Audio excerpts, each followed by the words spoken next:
Hello, hello les cryptophiles.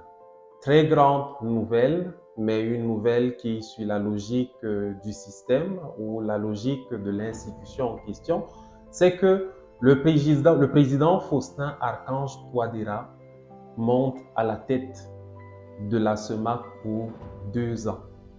Le président, le professeur Faustin Archange Touadéra de la Centrafrique, ou du moins du Centrafrique, monte à la tête de la CEMAC pour un mandat de 2 ans.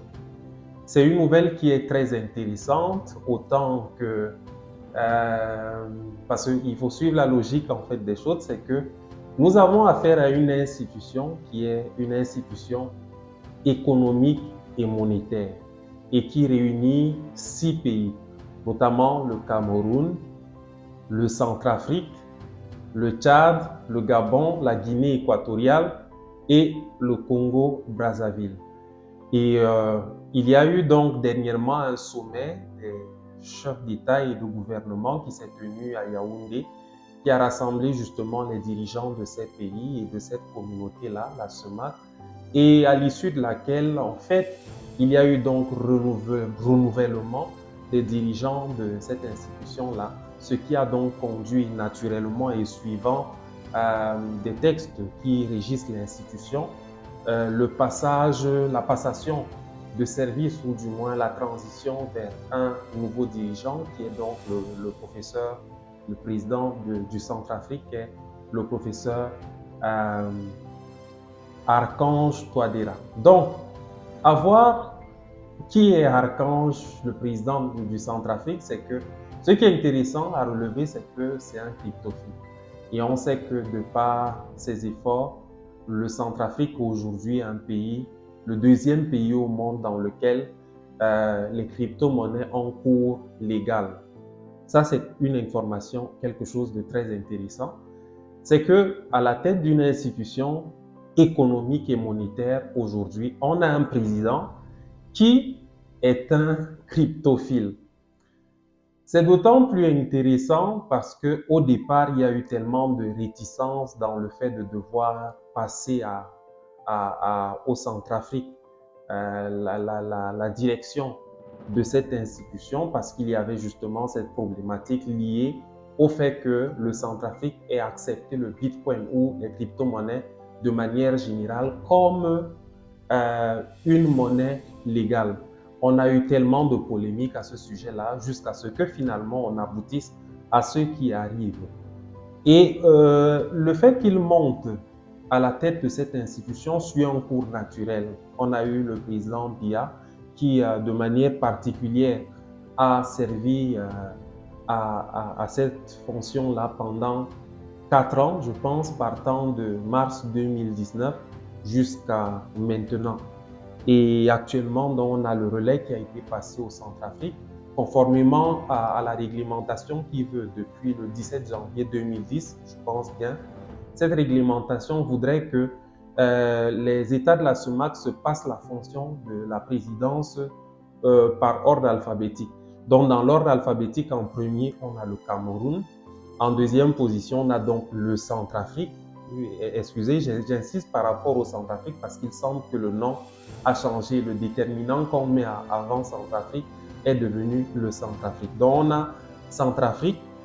Après le Centrafrique, je pense qu'on a le Congo-Brazza. Après le Congo-Brazza, on a le Gabon. Après le Gabon, on a la Guinée équatoriale et ensuite on a le Tchad. Donc c'est dans cet ordre alphabétique-là que les présidents se succèdent à la tête de cette institution-là. Mais ce qui est encore très intéressant, c'est que le sujet des crypto-monnaies a fait l'objet des discussions justement à cette occasion-là. Parce que vous vous rappelez, après que le Centrafrique ait décidé de faire des crypto-monnaies ou du Bitcoin une monnaie légale, il y a eu tellement de polémiques qui ont été soulevées. Et du coup, la COSUMAF, qui est donc la commission des marchés financiers de l'Afrique centrale, s'était saisie de l'affaire et avait à la suite décidé de ce qu'il y aurait une réglementation qui devrait donc jaillir de ce contexte où les crypto-monnaies faisaient ou font de plus en plus parler d'eux. Donc, on est encore dans le cours de ce travail qui se fait pour réguler les crypto-monnaies dans la zone de la SOMAC.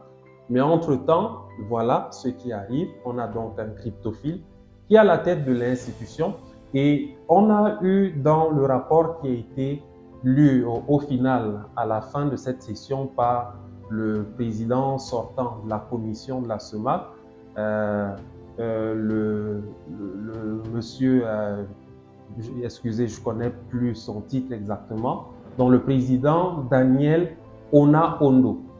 Il a, dans le rapport final, évoqué ce qu'on peut lire sur Echo Matin, mais avant d'évoquer ce qu'il a dit, Echo Matin dit, en effet, des réticences pouvaient freiner l'accession de la Centrafrique à la tête de la conférence des chefs d'État de la SOMAC.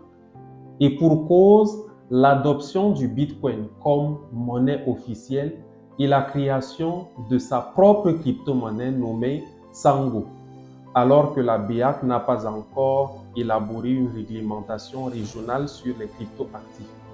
Mais cela n'a pas été le cas. Donc, il est soulevé là le fait que le Centrafrique ou la Centrafrique qui a adopté le Bitcoin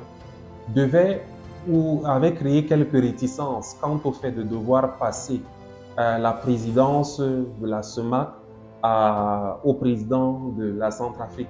Mais loin de ces réticences, il y a eu, la passation a été faite et il est donc désormais le président en exercice de la SOMAC et va exercer donc pour un mandat de 2 ans.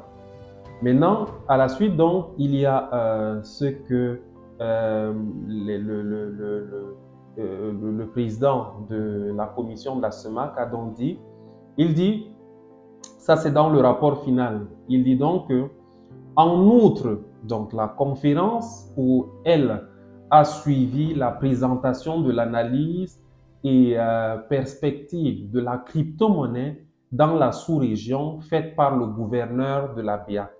Donc, il y a eu une présentation qui a été faite par le gouverneur de la BEAC sur l'analyse et la perspective de la crypto-monnaie dans la sous-région. On va retrouver certainement cette présentation-là. Je vais vraiment je vais rechercher ça. Donc, la conférence, il continue en disant que la conférence a réaffirmé son attachement aux dispositions de l'article 6 de la Convention régissant l'Union monétaire de l'Afrique centrale, UMAC, sur le cours légal et le pouvoir libératoire de la monnaie dans la communauté. Elle a encouragé la BEAC, en collaboration avec les autres régulateurs communautaires, à poursuivre les réflexions déjà engagées en vue d'élaborer un cadre légal et réglementaire des activités relatives à l'émission et à la gestion des crypto-actifs ainsi qu'à la régulation des fintech et proposer, le cas échéant, des solutions alternatives crédibles.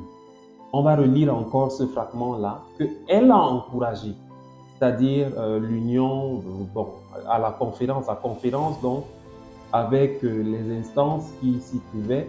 Cette conférence donc a encouragé le BEAC, en fait la BEAC, en collaboration avec les autres régulateurs communautaires, à poursuivre les réflexions déjà engagées en vue d'élaborer un cadre légal et réglementaire des activités relatives à l'émission et à la gestion des cryptoactifs ainsi qu'à la régulation des fintech et proposer le cas échéant des solutions alternatives crédibles. Des solutions alternatives crédibles. Donc, on est dans un contexte où clairement on comprend le fait que l'institution soit ouverte à cette évolution de l'économie qui vient avec les crypto-actifs. Maintenant, l'institution pense aussi en termes de mettre en place aussi des alternatives à ces possibilités qui sont déjà et qui viennent avec les crypto-actifs.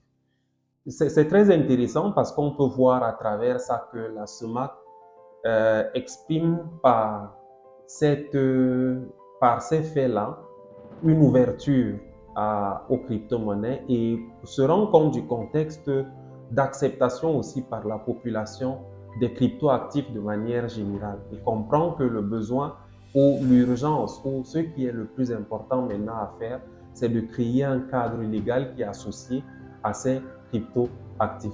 Vous imaginez bien peut-être les conversations entre les chefs de l'État, peut-être en aparté, bon, de manière non officielle, ou non officielle. On a aussi les chefs de gouvernement qui sont là. On peut avoir peut-être parfois, j'imagine qu'il y a un peu de ces échanges, genre, bon, oui, toi tu as accepté le Bitcoin, mais c'est quoi le Bitcoin? Et bah, bon, en fait, des discussions un peu de ce genre. Ce qui est clair, c'est que ça impacte le fonctionnement de la sous-région de manière générale et ça, c'est très intéressant. Et voir que un cryptophile, quelqu'un qui a une passion pour les crypto-monnaies, qui en est un véritable promoteur, qui a initié le projet SangoCoin, se retrouve à la tête d'une institution économique et monétaire sans pour autant qu'il n'y ait eu donc cette confrontation qui, au bout du compte, pour ce fait, le mettre à l'écart de la gestion d'une telle institution, ça présage quelque chose d'intéressant déjà par rapport à la régulation des crypto-monnaies et tout ça. Donc, vous avez certainement été intéressé également par cette actualité. Je suggère par là que tout le monde, en fait, selon ce que cela vous inspire, écrivez en commentaire ce que cette actualité-là vous inspire. Elle est en fait très intéressante, en tout cas, du coup, pour la sous-région de l'Afrique centrale et c'est vraiment une très bonne chose. En tout cas, tout ce qu'on peut souhaiter, c'est que le président Faustin Archange Touadéra aille selon la dynamique qui voudrait que les choses s'améliorent du point de vue de l'économie dans la sous-région, du point de vue du fonctionnement de la communauté de manière générale, qu'on veut harmonieuse et qu'on veut intégrer. Et là, le chef de l'État sortant, son Excellence Paul Biya, a relevé également toutes ces choses-là. Et justement, toute cette communauté-là est vraiment mobilisée et on espère que de cette conférence, beaucoup de belles choses vont ressortir, notamment en ce qui concerne les crypto-monnaies.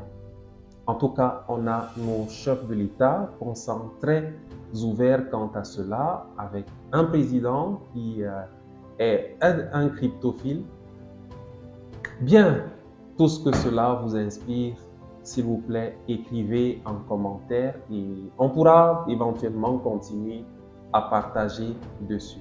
Merci pour votre attention. Désolé pour un peu le style un peu brouillon de la vidéo. Désolé.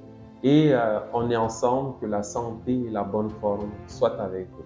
Théologien Simanso pour vous servir.